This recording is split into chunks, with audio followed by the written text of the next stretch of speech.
अस्सलाम वालेकुम।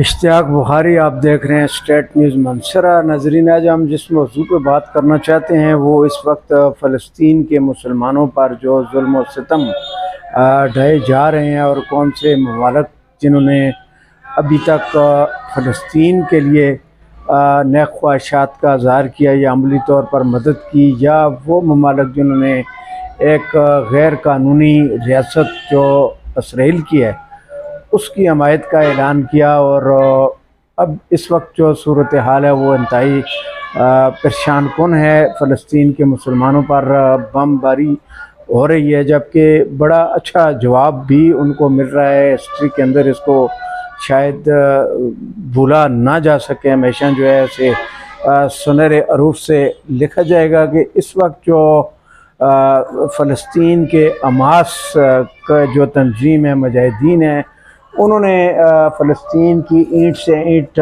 बजा कर रख दी है, जो बहुत बड़ी ताकत रखने वाला एक मुल्क था, जिसके साथ बड़ी बड़ी कुव्वतें जो हैं वो उसके सर पर मौजूद हैं। जिसमें बाद ये हमला होते ही अमेरिका ने कहा कि हम इसके इसराइल के साथ हैं। इसी तरह हिंदुस्तान ने भी कहा कि जी हम इसराइल के साथ हैं, और दीगर जो ममालिक हैं उन्होंने भी कहा कि हम इनके साथ हैं। तो अभी तक जो है रूस ने, ईरान ने और इराक़ ने तकरीबन खुलकर ये कहा है कि इसराइल जो है वो ज़्यादती कर रहा है, और हम जो है वो उनकी जो हमायत है, जो उन्होंने इस यहूदी रियासत इसराइल के जुल्म सितम को एडमिट किया है, और उन्होंने कहा है कि ये जुल्म हो रहा है। तो पाकिस्तान से जिस किस्म की तवक्को की जा रही थी एक इस्लामी मुल्क के ऊपर जो अरसा दराज से जुल्म हो रहा है, और पाकिस्तानी हुक्मरान जो इस वक्त मौजूद हैं या पाकिस्तान की सियासी जो कुव्वतें हैं, तो उन्होंने कोई अभी तक वो रिस्पांस नहीं दिया जिसकी तवक्को की जा रही थी। और यकीनन जो है एक मायूस कुन सूरत हाल है। फ़लस्तीन जो है वो एक पुरअमन वहाँ के लोग हैं। तो ये जो जंग है ये आलमी जंग की तरफ जा रही है, और जब कोई मामला हल नहीं होगा तो ये बात ज़हन से निकाल लें मुखालिफिन जो अमेरिका है, इसराइल है, या उनके हमायत करने वाले, कि ये मामला आसानी से ठंड हो जाएगा। तो ये आसानी से ठंड होने वाला मसला नहीं है। तो जो अक़वाम मुत्तहिदा है उसकी बेहसी जो है वो भी सब के सामने है कि अक़वाम मुत्तहिदा जो है बताए अपने रिकॉर्ड के ऊपर कि अभी तक उन्होंने कितनी जंगों को उन्होंने रखवाया, कितने जो मुतासरीन थे जंग में उनकी उन्होंने मदद की। तो वो भी जस्ट एक फार्मेलिटी है, एक बयान देने के लिए है। तो उन्होंने भी कोई अच्छा कोऑर्डिनेशन जो है जो उनका होना चाहिए था दीगर ममालिक के साथ, और आलमी कवानीन जो हैं उनके मुताबिक फ़लस्तीन की आज़ादी, कश्मीर की आज़ादी, और दीगर जितनी भी रियासतें जो हैं गैर कानूनी तौर पर जिन पर दूसरे ममालिक जो हैं वो काबिज़ हैं, उनकी आज़ादी जो है उसको यकीनी बनाना था अक़वाम मुत्तहिदा ने, जिसके अंदर बहुत बड़ी तादाद जो ममालिक हैं वो उसके मेंबर हैं, सैकड़ों। लेकिन वो शुरू दिन से अब तक कोई ऐसा मौसर किरदार जो है उन्होंने अदा नहीं किया है। तो इस वक्त फ़लस्तीन के मुसलमानों के ऊपर जो है वो बड़ी जुल्म व बर्बरियत है, जिसकी पाकिस्तानी अवाम जो है वो मज़म्मत करती है। लेकिन अभी तक जो हुकूमत और जो अरबाब इख्तियार है उनकी तरफ से कोई बयान सामने नहीं आया।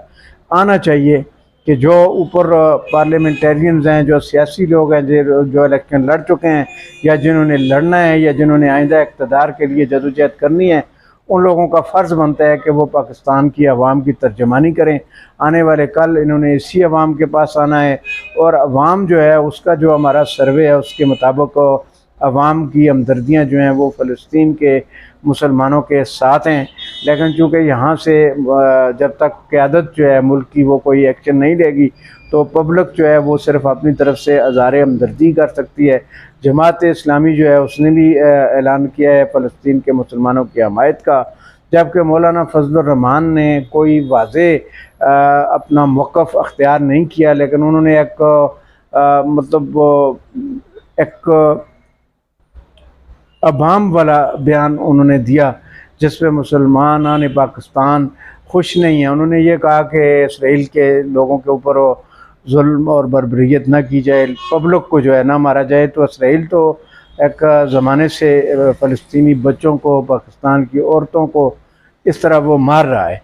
तो आज का हमारे चैनल के वसातत से यही मैसेज है कि आलमी अमन के क़याम के लिए बड़ी ताकतों को United state of America, United kingdom और रशिया और जो भी चीन और दीगर जितने भी ममालिक हैं, ईरान है, पाकिस्तान है, तो मिलकर उनको एक ऐसा लयामल तय करना चाहिए कि जिससे आलमी अमन जो है उसका क़याम हो। अमन से तरक्की वाबस्ता है, और अगर अमन नहीं होगा तो फिर तरक्की जो है वो नहीं हो सकती है। तो इसलिए जो अमन के लिए ये ज़रूरी है कि तरक्की के रास्ता को हमवार करने के लिए आलमी ताकतें जो हैं वो मैदान में आएँ, तो उसी से तरक्की होगी। ये गोला बारूद फ़रोख्त होने से तरक्की नहीं आती है, बल्कि गोला बारूद जो है उसको ख़त्म किया जाए। दुनिया इस वक्त एटमी ताकत रखती है, उसके ऊपर 7-8 ममालिक जो है वो एटम बम रखते हैं, और जब ये फटेंगे तो बड़ी तबाही फैलेगी। तो आलमी अमन के लिए तमाम ताकतों को अपना किरदार अदा करना चाहिए। इस वक्त नज़रें जो हैं वो अमेरिका पर भी हैं कि वो क्या, लेकिन उसके बेरी बेड़े जो हैं वो इसराइल की मदद के लिए आ चुके हैं, और इसी तरह दीगर ममालिक के भी।